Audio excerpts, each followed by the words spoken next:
Los alcanzó la violencia. La joven Yuridia, de 16 años de edad, es una de las dos víctimas de la balacera de anoche en Tuxtla Gutiérrez. La menor y su familia estaban en la ciudad tras abandonar su casa en frontera Comalapa, escapando de la inseguridad. No estaba muerto. La justicia estadounidense detuvo a Cristian Fernando Gutiérrez, el Guacho, presunto operador del cártel Jalisco Nueva Generación, que había fingido su muerte.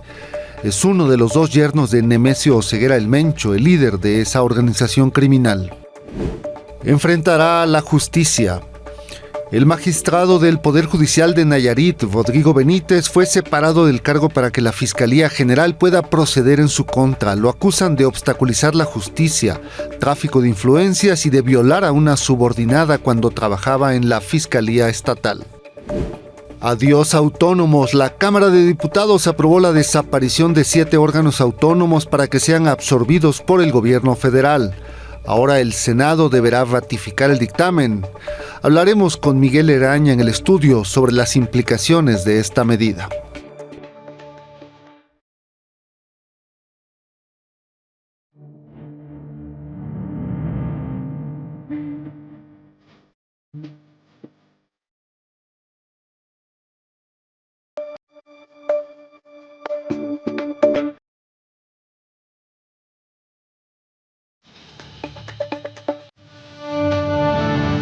Muy buenas noches, soy Héctor Zamarrón y en nombre de mi compañero Alejandro Domínguez les damos la bienvenida a este espacio con la información más importante de este jueves. Y comenzamos con las consecuencias de una balacera que hubo anoche en Tuxtla Gutiérrez, a razón de la cual murieron 2 personas, una de ellas una joven, Yuridia, de 16 años de edad, quedó en medio del fuego cruzado en esta balacera entre policías y presuntos criminales. La paradoja es que ella hace 6 meses apenas había llegado junto con su familia huyendo de la violencia en frontera Comalapa a refugiarse en Tuxtla Gutiérrez. La violencia las alcanzó ahí. Jonathan González nos presenta esta historia.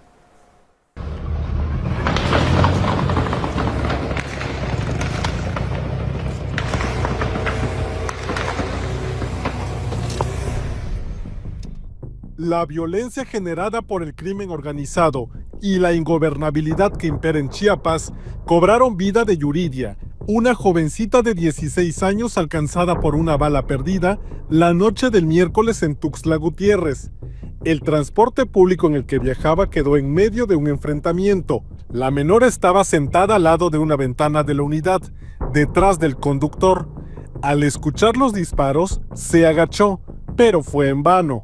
Pues lo único que sabemos es que ya iban de regreso a su casa y estaba arriba de la combi y ahí le tocó.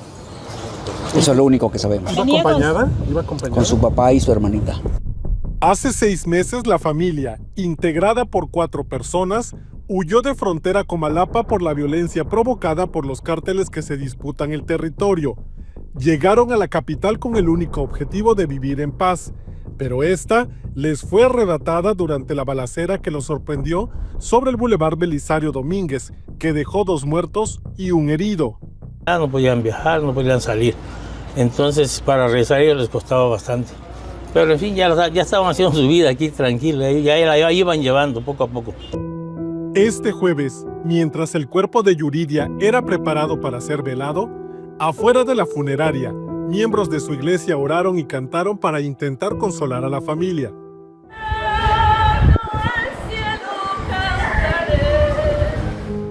Quienes tuvieron la oportunidad de convivir con Eli, como la llamaban de cariño, la recordaron como una adolescente sonriente y positiva. Porque era una niña que asistía a nuestra iglesia, que era un miembro distinguido como todos los demás, pero que servía a Dios con todo su corazón. Amigos y familiares pidieron a los cárteles dejar de hacer daño a la población civil y a las autoridades hacer su trabajo. Hacemos ese pronunciamiento, pidiéndoles también a las autoridades que tomen en serio su responsabilidad para que podamos, los que habitamos aquí en Tuxtla Gutiérrez, respirar un poquito más de tranquilidad y paz.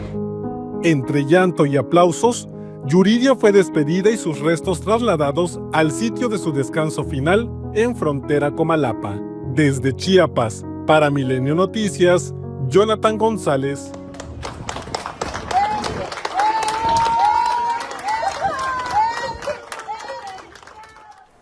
Y hay una gran indignación en la ciudad, allá en Tuxtla Gutiérrez. Hay una dura reacción también del sector empresarial chiapaneco. La delegación de la Coparmex emitió un comunicado en donde censura fuertemente al gobernador. El texto indica que la violencia es síntoma del abandono en la seguridad. Acusan al gobierno estatal de indolencia y de solo atender necesidades económicas personales.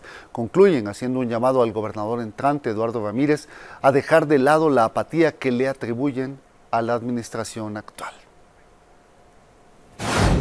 Y en Guerrero, a 46 días del asesinato del alcalde de Chilpancingo, Alejandro Arcos, hoy se difundió un video que muestra que sus restos fueron abandonados por al menos 2 sujetos.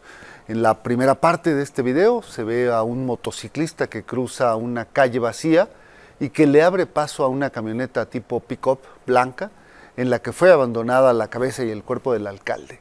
Más adelante se ve salir a la motocicleta, pero con 2 pasajeros en lugar de 1. Ambos sujetos se van sin ningún problema. En redes sociales se difundió una fotografía de los 2 hombres en las que se alcanza a distinguir la complexión, la vestimenta que utilizaban y algunos de los rasgos de los 2 involucrados presuntamente.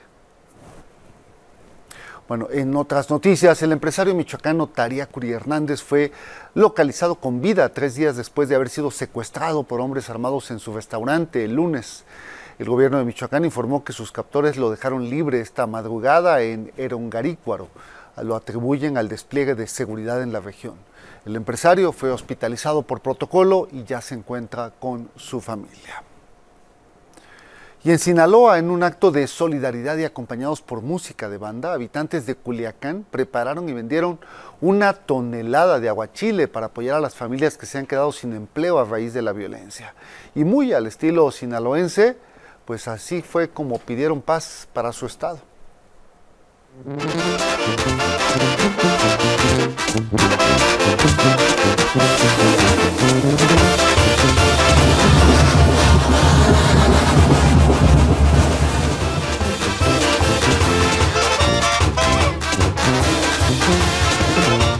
Es el día de construir paz, es el día de volver a tomar la calle, es el día de tener un momento de alegría. Reunimos un ejército de ciudadanos, de estudiantes, de academia, de empresarios.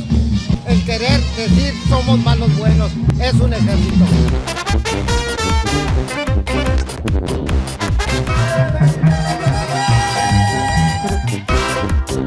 Es el día de mandar una señal en positivo después de 70 días.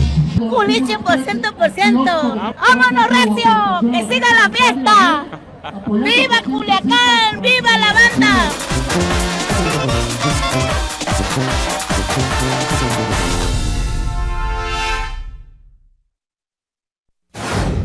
En Estados Unidos, las autoridades detuvieron a Cristian Fernando Gutiérrez Ochoa, el Guacho, señalado como operador del cártel Jalisco Nueva Generación en ese país y uno de los 2 yernos criminales de Nemesio Oseguera el Mencho. El arresto, llevado a cabo el martes en una lujosa zona de California, se realizó pues después de que este hombre había fingido su muerte. Emil Castañeda con la historia. El cártel Jalisco Nueva Generación perdió un eslabón clave en la cadena de tráfico de drogas hacia Estados Unidos con el arresto de Cristian Fernando Gutiérrez Ochoa, el Guacho, un operador de alto rango que fue detenido en una exclusiva zona de Riverside en California el martes. Gutiérrez Ochoa tiene 37 años y es pareja sentimental de Laisha Oseguera González, hija menor del Mencho y con quien en 2021 ordenó el secuestro de 2 elementos de la Secretaría de Marina, en represalia por la detención de su suegra, Rosalinda Cervantes. Después del secuestro, el Guacho decidió huir hacia Estados Unidos, por lo que fingió su muerte con la ayuda de Nemesio Oseguera Cervantes, quien le habría contado a sus socios que lo había mandado a matar por una mentira. El Guacho está acusado en una corte de California de coordinar personalmente el tráfico de 4 toneladas de metanfetamina y 2,000 kilos de cocaína de México hacia Estados Unidos, además de lavado de dinero, cargos por los que podría alcanzar una pena que va desde los 10 años hasta la cadena perpetua. Gutiérrez Ochoa es uno de los 2 yernos criminales del Mencho. El otro es identificado como Julio Alberto Castillo Rodríguez, el Ojo de Vidrio, quien es esposo de Jessica Oseguera Cervantes, la Negra, una de las 2 hijas que el Mencho tiene con su esposa, Rosalinda Cervantes. Para Milenio Noticias, Emir Castañeda. Bueno, en más información de seguridad, en Querétaro, la Fiscalía Estatal ejecutó órdenes de aprehensión contra 2 sujetos que supuestamente habrían participado en el asesinato de 10 personas en el bar Cantaritos el pasado 9 de septiembre. La Fiscalía se reservó los nombres de los detenidos, pero detalló que están acusados por homicidio y no se descarta que estén relacionados con el huachicoleo, actividad que se disputa en el cártel Jalisco Nueva Generación y el de Santa Rosa de Lima. Y hay seguimiento de la información que le planteábamos ayer sobre el magistrado del Poder Judicial de Nayarit, Rodrigo Benítez. Finalmente fue separado del cargo. Esta tarde, el Pleno del Congreso de Nayarit aprobó la declaración de procedencia en su contra, 24 votos a favor, 6 en contra. En la sesión, su defensa argumentó que el proceso debió haber pasado primero por el Congreso de la Unión y aseguraron que presentarán un amparo contra esta resolución. Rodrigo Benítez, recordemos, enfrenta cargos por violación de una subordinada en las instalaciones de la Fiscalía Estatal, tráfico de influencias y acusado de obstaculizar la justicia en una investigación por desaparición forzada. Esto es parte de lo que se dijo en la sesión del Congreso esta tarde. Quiero retomar una frase que mencionó el servidor público Rodrigo Benítez Pérez cuando era funcionario de la Fiscalía General de Justicia del Estado de Nayarit. Todo el peso de la ley contra los violentadores de mujeres. Solicitamos no voten a favor del proyecto de dictamen para desaforar a nuestro representado y en su momento se decline competencia al Congreso de la Unión. La denuncia debe ser presentada ante el fiscal general del Estado y una vez agotada la investigación, él es el que tiene que realizar la solicitud para la declaratoria de procedencia. La Fiscalía General de la República carece de legitimación. El decreto fue aprobado con 24 votos a favor, 6 en abstención. Al lugar a proceder en contra del licenciado Rodrigo Benítez Pérez y por ende queda inmediatamente separado del cargo como magistrado numerario del Tribunal Superior de Justicia del Estado. Bueno, y vámonos a Puebla, a Tlaxcala, porque la Fiscalía Poblana detuvo a la falsa psiquiatra Marilyn N. Está acusada de falsificación y uso de documentos falsos, así como de usurpación de funciones, después de que durante años se hizo pasar por especialista en psiquiatría y recetaba medicamentos controlados a sus pacientes sin tener las licencias y probablemente los conocimientos para ello. El fiscal de Puebla, Gilberto Higuera, informó horas antes que había entre 7 y 8 denuncias en contra de esta persona, cuyo caso se viralizó en las redes sociales, y también invitó el procurador a otras posibles víctimas a denunciarla. Bueno, vamos a la información política, dejemos los asuntos de seguridad y comenzamos con la Cámara de Diputados, que ahora sí consumó en su totalidad la extinción de 7 órganos autónomos. Anoche se aprobó la reforma en lo general y esta tarde ya quedó en lo particular. Solo admitieron una reserva propuesta por Morena y aliados que usaron su mayoría para aprobarla. ¿Y de qué trata esta reserva? Pues de crear un organismo en materia de libre competencia y combate a los monopolios que sustituye a la Comisión Federal de Competencia Económica y al Instituto Federal de Telecomunicaciones. Y con esta medida libraron las posibles reprimendas por el Tratado de Libre Comercio con Estados Unidos y Canadá, porque en la reforma original se tenía planeado que estas funciones de la COFESE fueran absorbidas por la Secretaría de Economía y las del IFETEL por la de Infraestructura, Comunicaciones y Transporte. Con lo aprobado, parte del Coneval también va a pasar a formar parte del INEGI, el INAI, de la nueva Secretaría Anticorrupción y Buen Gobierno, entre otras dependencias. La Comisión Reguladora de Energía y la Comisión Nacional de Hidrocarburos pasarán a la Secretaría de Energía y la del Sistema Nacional de Mejora Continua de la Educación irá a la Secretaría de Educación Pública. Sobre el tema, la presidenta Claudia Sheinbaum habló temprano y se fue duro contra el INAI, justificando su desaparición. Exhibió en la mañanera un informe de la Auditoría Superior de la Federación sobre casos de nepotismo, moches, gastos indebidos en el instituto. Reiteró que sin ese instituto va a haber más transparencia. para los que hoy defienden a capa y espada al INAI. Se les olvidó la corruptela. Desde 2018, trabajadores y extrabajadores han denunciado que altos mandos del INAI les exigen a la quincena entre 10 y hasta 60% de sus sueldos. Ah, pero eso no era problema para la estabilidad del país. ¿Por qué? Porque era parte de la cultura, decían, ¿no? La corrupción. Va a haber más transparencia ahora, pero no va a haber corrupción. Entonces, la desaparición del INAI como organismo autónomo lo que hace es acabar con esto. Pero las funciones se incorporan a la Secretaría Anticorrupción y los datos personales se van a resguardar. Bueno, ¿y cómo reaccionaron algunas de las instituciones involucradas o estos organismos desaparecidos? El INAI lamentó la aprobación de la reforma, señalando que el acceso a la información y la protección de datos personales son conquistas sociales ganadas a pulso por generaciones y que lo aprobado implica una regresión para la garantía de esos derechos. El INAI también hizo un llamado al Senado a reconsiderar el proyecto, mientras que el Coneval, a través de sus redes sociales, afirmó que es la única institución del Estado mexicano que tiene la capacidad de evaluar la política de desarrollo social y que permite orientar la política pública con transparencia, rigor técnico y en beneficio de la población. Bueno, y pues vamos a platicar con Miguel Eraña sobre este tema. Él es académico, investigador de la Universidad Iberoamericana y me da gusto recibirlo aquí en el estudio. Miguel, bienvenido. Muchas gracias, Héctor, y encantado de estar siempre en Pues este se espacio. consumó la extinción de los organismos autónomos, ya presentábamos las reacciones del INAI, en fin, y también lo que dice la presidenta. ¿Qué es lo que estimas va a ocurrir a partir de ahora? Pues mira, bueno, primero, como todo ha sido en esta legislatura, en la 66, pues se está ejecutando un plan legislativo de largo aliento y alcance. Ya habían pasado por lo más difícil, la judicial y otras reformas adyacentes, pero esta es fundamental, que tiene más una justificación de tipo económico. Es irrebatible lo que dice la presidenta de la República con respecto a los excesos y actos de corrupción, eso no se puede discutir.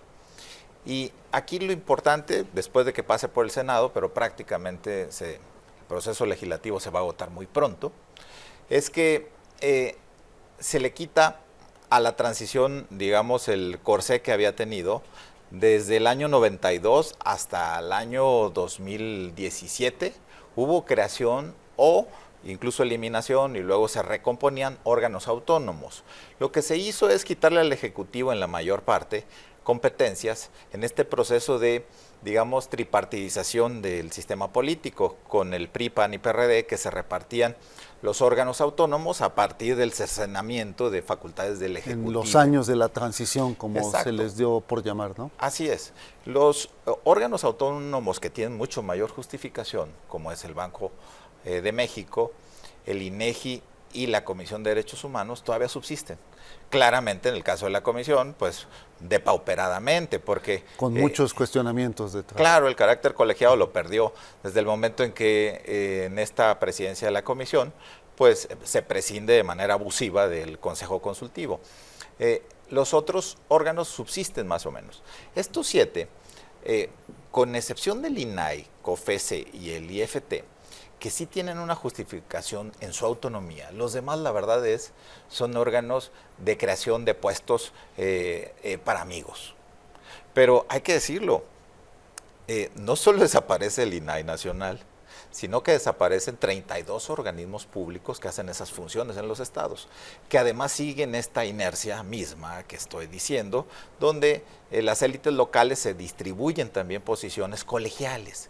Entonces pasamos de esta repartición típica de la coalición legislativa dominante, aunque no haya sido formalmente una coalición, pero era lo que había, pasamos ahora al ejercer una mayoría muy sólida y digamos hasta pasada de números, en el caso de la gobernante, pasamos a la vamos a decirle así, represidencialización de los órganos autónomos, justo con el papel del Poder Ejecutivo. Una reconfiguración del Estado, en donde este cuarto nivel de gobierno que de alguna manera se había creado en los últimos 30 años, desaparece casi. Sí, pero de alguna manera era artificioso, porque los únicos poderes que existen son tres: ejecutivo, legislativo y judicial. Y estas agencias, bueno, la misma reforma esta última va a dar origen, como ya lo está en el proyecto de la presidenta que se fue el 1 de noviembre al Congreso, de nueva ley orgánica de la administración pública, reforma más bien, ya contempla la creación de esta agencia, pero en realidad es la secretaría número 22 del gabinete de la presidenta. Y seguramente van a empatar buenas competencias de esa agencia que se encarga de lo digital y de las telecomunicaciones, le van a dar ese carácter de fusión de tanto del IFT como de la COFESE. Entonces, digamos, lo que tendremos y mucho más es la presencia del Ejecutivo de manera directa, porque este será un organismo público desconcentrado o descentralizado, dependiendo la figura administrativa que se utilice. Lo mismo el INAI. El INAI no, es cierto, no desaparece las funciones. Lo que pasa es que va a estar mucho más desvaída, mucho más debilitada la independencia, y sobre todo lo que va a faltar es quien revisa a los órganos que son custodios, son garantes, en tanto sujetos obligados de la transparencia. O estas decisiones, ¿no?, de reservar la información, por ejemplo, de las grandes obras públicas durante el sexenio pasado. Claro, Tren Maya, la refinería, etcétera. Eso va a pasar, y tenemos un problema. Aquí quien se va a poner a prueba es el Poder Judicial Federal. Bien. Con los recién elegidos, porque en el fondo cualquier juicio que va a estar a cargo de los propios órganos garantes de cuidar la información, van a tener dosis de, digamos, de falta de imparcialidad. Bueno, pues ya se verá en los próximos días, semanas, meses, iremos desbrozando todo este panorama. Te agradecemos mucho, Miguel. A ti, Héctor. Bueno, Miguel Eraña, aquí, profesor investigador con nosotros. Vamos a seguir con el Congreso, temas del Congreso. La Cámara de Diputados también aprobó por unanimidad la reforma que amplía las facultades de la Secretaría de Seguridad Ciudadana, esta llamada Supersecretaría de Seguridad. Recordemos que esta iniciativa da facultades a esa dependencia para investigar delitos y dirigir la Estrategia Nacional de Seguridad, así como coordinar el Sistema Nacional de Inteligencia en materia de seguridad pública, entre otras funciones. Al tratarse de una reforma constitucional, el dictamen ya se envió a las legislaturas locales para su discusión y eventual aprobación. Y sobre la elección de jueces y magistrados, el Instituto Nacional Electoral aprobó el marco geográfico, lo que le contábamos anoche, que tendrá 60 circuitos electorales.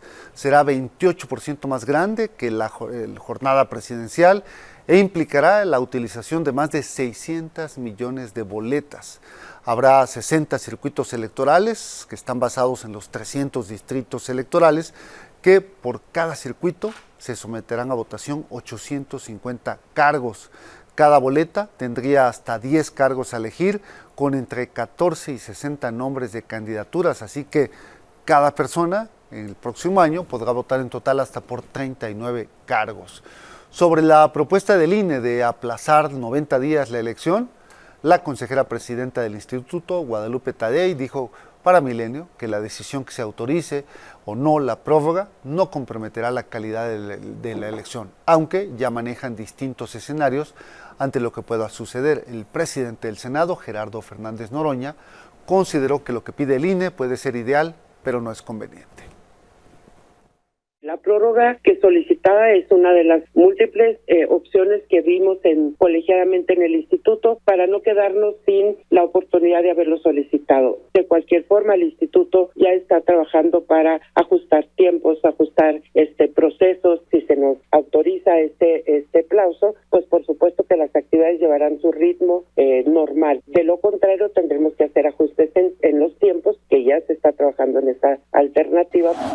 En la comunicación yo planteaba la preocupación de esta petición de 3 meses, o sea, aparentemente parece ideal, ¿no? Todo el mundo se relaja, tienes más tiempo, ampliar los plazos, pero no es lo conveniente. No es lo conveniente, hay mucho más, genera un cúmulo de dificultades, cambios de fecha, habrá que hacer un cambio a la Constitución, según me informa el equipo jurídico, serían muchas las complicaciones, yo creo que complicaría más que resolver. ¿Y cómo va el registro de aspirantes a estas candidaturas? Bueno, los comités del Poder Legislativo y Ejecutivo están sin cambios desde ayer, conservan 1 millar de candidatos en un caso y 3.983 en el caso del Legislativo. En el Poder Judicial sí hubo una elevación, subieron a 544 las personas registradas, y en pantalla le vamos a compartir estos códigos QR que puede usted utilizar para acceder a la convocatoria de cada comité. El domingo ya es el día límite de registro para competir por alguno de los 881 cargos judiciales que estarán en juego el próximo año. Y aunque ayer el ministro en retiro Arturo Saldívar atribuyó el retraso en estos registros a que los aspirantes de alguna manera están preparando su documentación, podría existir otra causa. ¿Cuál? Pues los errores en la convocatoria. Hoy, por ejemplo, el Comité de Evaluación del Poder Ejecutivo publicó en el Diario Oficial una fe de erratas de su convocatoria. ¿Por qué? Porque el pasado 4 de noviembre pusieron como fecha límite para registrarse 24 de noviembre de 2025 en lugar del 2024, es decir, del domingo próximo. Y esta mañana la presidenta Claudia Sheinbaum explicó que el primer ministro de Canadá, Justin Trudeau, le dijo que no había intención de expulsar a México del tratado con Estados Unidos. Esto durante el encuentro que tuvieron en el G20 en Brasil. Horas más tarde se le preguntó al primer ministro sobre este planteamiento, si fue real, si fue así. Trudeau reiteró que sí quiere que continúe el acuerdo comercial, aunque ahora dejó la puerta abierta a otras opciones. El primer ministro no está de acuerdo en sacar a México del tratado. Me lo comentó muy claramente y acordamos pues seguir dialogando. Lo segundo, me preguntó de una marca de vehículos de fabricación china que si había una planta en México. Es una marca de vehículos eléctricos y le dije, la única planta de esa marca que hay en Norteamérica está en Pasadena, California. We have exactly the same position. We have an absolutely outstanding trade deal right now between our three countries. This is something that we would like to see continue. That is my first choice. There have been real and genuine concerns raised about Chinese investment into Mexico that I brought up directly with the Mexican president. We're leaving all doors open because my job is and always will be, to stand up for Canadian workers, to stand up for the Canadian economy, to stand up for Canadian interests. Pending decisions and choices that Mexico has made, we may have to look at other options. A la presidenta Sheinbaum también se le preguntó sobre la declaratoria de emergencia que planea Donald Trump para hacer una deportación masiva de migrantes. Explicó que hay un plan en caso de que haya mexicanos que se vean afectados, pero también dijo que antes buscarán que se den cuenta allá en Estados Unidos de presentarle a Estados Unidos la importancia del trabajo de los mexicanos en ese país.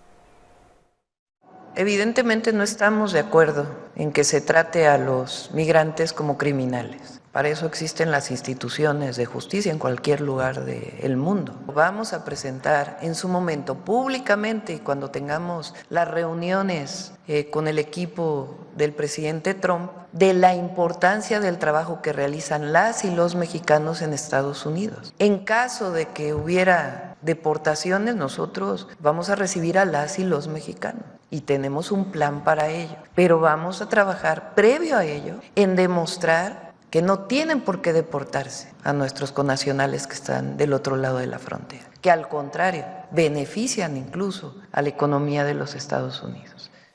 Y sobre migrantes también, estamos a unos 50 días de que Donald Trump llegue a la presidencia de aquel país y los migrantes mexicanos mantienen la esperanza de poder conseguir el sueño americano a pesar de las amenazas constantes de deportación.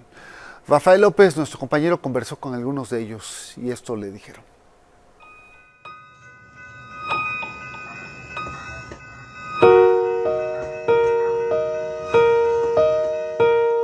Los migrantes mexicanos en Estados Unidos viven la angustia de ser el blanco de las deportaciones masivas que prepara el gobierno de Donald Trump, pero enfrentarán esta situación con valentía para mantener el sueño americano intacto. Víctor Martínez lleva 23 años viviendo en San Diego, California de manera irregular. El simple hecho de ser deportado a México lo aterra. Angustia, temor y pues Más que ahorita que tengo mis niñas, que me lleguen a sacar, como tengo 2 niñas, es mi mayor temor. Trabaja doble turno en una carpintería y haciendo servicios de limpieza para cubrir los gastos familiares y cumplir su anhelo de obtener una residencia. Sin embargo, el triunfo de Donald Trump podría impedir que se haga realidad. No lo podía creer, andaba trabajando de noche y cuando miré que decía Trump vence, o sea, se me vinieron para abajo las esperanzas, pero todo queda en Dios y pues, que todo salga bien. La incertidumbre de Víctor es compartida por millones de migrantes mexicanos que, aunque indispensables para la economía estadounidense, siguen siendo señalados como culpables de problemas estructurales del país. Pese a la gran cantidad de migrantes que viven en San Diego, esta aún no forma parte de la lista de ciudades santuario. Desafortunadamente creo que no ha habido la voluntad política para hacerlo. De hecho, la ciudad de San Diego hasta hace poco tenía una oficina de asuntos migrantes que fue eliminada del presupuesto el año pasado. A pesar del reducido apoyo que tienen nuestros paisanos en esa ciudad, afronta la adversidad con optimismo. Pues vamos a seguir viniendo, vamos a seguir vendiendo, ahora sí, lo que Dios quiere, nosotros vamos a seguir aquí vendiendo. Hasta donde nos dejen, hasta donde se pueda, aquí vamos a seguirle. No, pues ahora sí, nosotros mientras estamos trabajando, estamos haciendo cosas malas, nosotros no tenemos miedo, porque ahora sí estamos aquí echándole ganas. Desde California, con imágenes de Alejandro Aranda, para Milenio Noticias, Rafael López Méndez. Bueno, en este espacio y en Milenio en general hemos hablado de los problemas que representa hacerse de una vivienda, del alto costo de los alquileres y de la especulación financiera que ha ocupado mucho de las zonas de vivienda para, pues eso, especular y que el derecho a la vivienda no se puede ejercer. Bueno, no es exclusivo el problema de México, esto ocurre pues en todo el mundo. En España, por ejemplo, hay un movimiento llamado Ocupa, que ha tomado fuerza recientemente debido al alza de precio en los inmuebles en ese país. De hecho, autoridades españolas cifran en más de 15,000 las denuncias de allanamiento de morada por los ocupas que han tomado propiedades desocupadas. Jennifer Cefó nos cuenta esta historia. El movimiento Ocupa, que nace en Europa por las ideologías de izquierda en los años 60, se ha ido modificando de acuerdo a la situación política y económica de los países. En España, esta anarquía social se ha convertido en un grave problema de la vivienda. La crisis de la vivienda en España parece no tener fin. Los precios de los inmuebles están a la alza. A este problema se suma la ocupación. El Ministerio de Interior cifra en 15.289 las denuncias de allanamiento de morada y usurpación. Nosotros venimos estimando el número de afectados en torno a los 80.000. Ricardo Bravo, profesor de secundaria y portavoz de la plataforma, es uno de los afectados que no entra en la estadística del Ministerio. Dentro del edificio hemos tenido 3 narcopisos. 2 de ellos los he tenido puerta con puerta durante 5 años. No podía dormir, había ruido, había fiestas, había mucha droga y así he estado 8 años viviendo. En el caso de usurpación, el Código Penal lo califica de delito leve. La usurpación corresponde a ocupar una vivienda deshabitada. Una vez dentro y tras 48 horas, el inmueble se considera su morada. La ley divide a los dueños en grandes tenedores y pequeños propietarios. Para los primeros, si el ocupa presenta vulnerabilidad, la ley no admitirá la demanda si no se ha sometido a conciliación. Que al final yo estoy pagando hipotecas y estoy pagando impuestos, ¿para qué? Para una propiedad que se supone que es mía, pero que el Estado no me verifica que es mía. Daniel Esteve, jefe de seguridad, creó la empresa Desocupa en el 2016 ante la solicitud de ayuda por parte de un amigo para desalojar unos inmuebles. Dani estudió la fórmula y al día de hoy lleva 9.700 desalojos, a pesar de confesar que su efectividad es de un 78%. Al día recibe 300 llamadas de toda España. A nosotros, dentro de estas 9.700 desocupaciones, nos han contratado privadamente más de 600 policías y guardias civiles para recuperar sus casas. ¿En qué país vivimos que las fuerzas y cuerpos de seguridad del Estado no pueden intervenir y una empresa privada, ¿vale?, puede hacer el trabajo que no hacen las fuerzas y cuerpos de seguridad del Estado? De cada 10 pisos ocupados, esto te va a interesar, 8 están ocupados por inmigrantes ilegales. En el barrio de Sants de Barcelona, el problema es más visible por el tipo de vivienda. Bajos con rejas para evitar la delincuencia. Situación, yo no tengo contrato y todo por comprar, ¿no? Por pagar cada mes y todo con España. Por eso yo comprar un piso de ocupado y sin papel. Entonces ya no podemos seguir manteniendo ese ideario de intentar apoyar a todas esas familias, que evidentemente siempre que sean vulnerables tiene que haber unos servicios sociales que la apoyen, que para eso pagamos impuestos. Es un Estado fallido. Para Milenio Televisión desde Barcelona, Jennifer Cefo. Pero bueno, la discusión sobre estos temas en España está a la orden del día y de hecho se busca evitar ya las ocupaciones. Por eso en el Congreso de España se aprobó una nueva ley que hace frente a la ocupación ilegal de viviendas y va a permitir, en teoría, desalojar a todas las personas que entren de forma ilegal a una casa en cuestión de horas. El siguiente paso es que se vote en el Senado, lo que se planea hacer en los próximos días.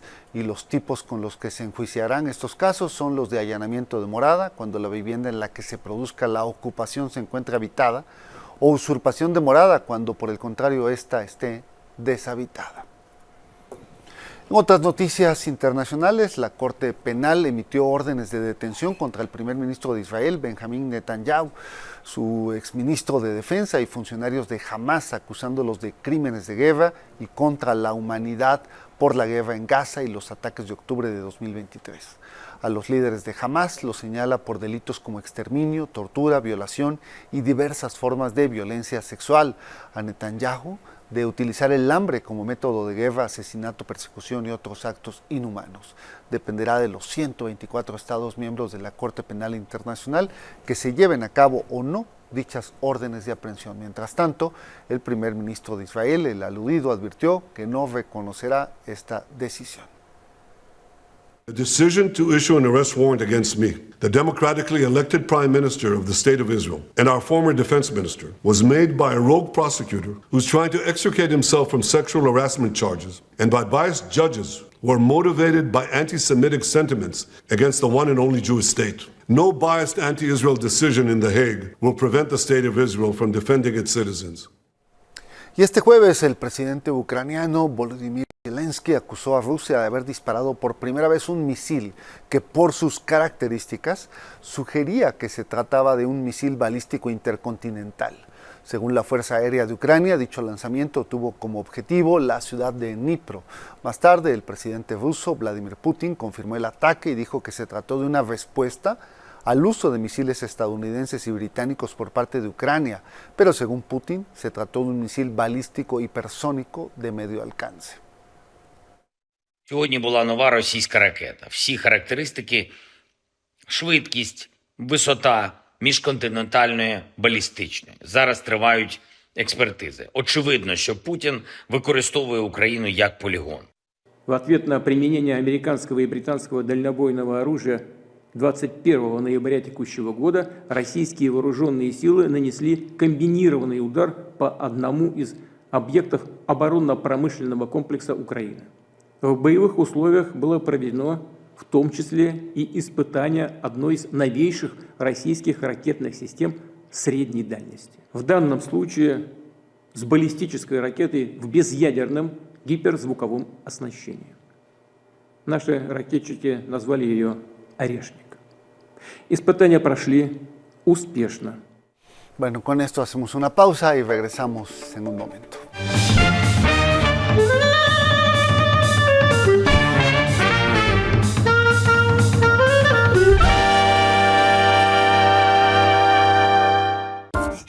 Hill sigue volando bajo. Mientras planeaba a baja altura, leyó en el portal español Ethic una entrevista con Martin Bayron, uno de los periodistas estadounidenses más reputados de su generación. En sus años al frente de The Washington Post, tuvo que informar a una sociedad estadounidense que se polarizaba políticamente hasta unos niveles sin precedente. Bayron ha contado su experiencia en un libro, Frente al Poder, Trump, Bezos y el Washington Post. Hill presenta aquí con Alejandro Domínguez en Milenio Noticias esta nota fundamental de este este periodista de fuste y fusta. Escúchelo usted. Me gusta ser optimista. Es importante que tengamos éxito y no conozco a nadie que lo haya tenido sin esperar a fracasar. Hemos vivido tiempos muy difíciles y los hemos superado y nos hemos reinventado como profesión. Creo que tenemos que seguir reinventándonos. Sin embargo, nuestro futuro depende en gran medida de la democracia. No puede haber democracia sin una prensa libre e independiente,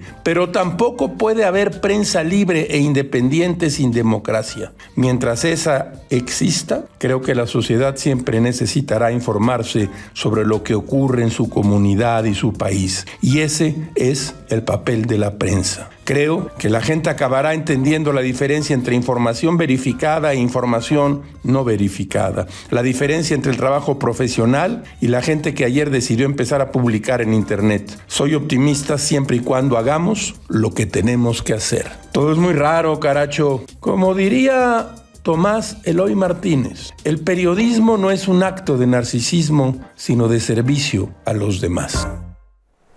Con esto terminamos por hoy. Les agradecemos su atención. Mi nombre es Héctor Zamarrón y también en nombre de mi compañero Alejandro Domínguez les deseamos buenas noches.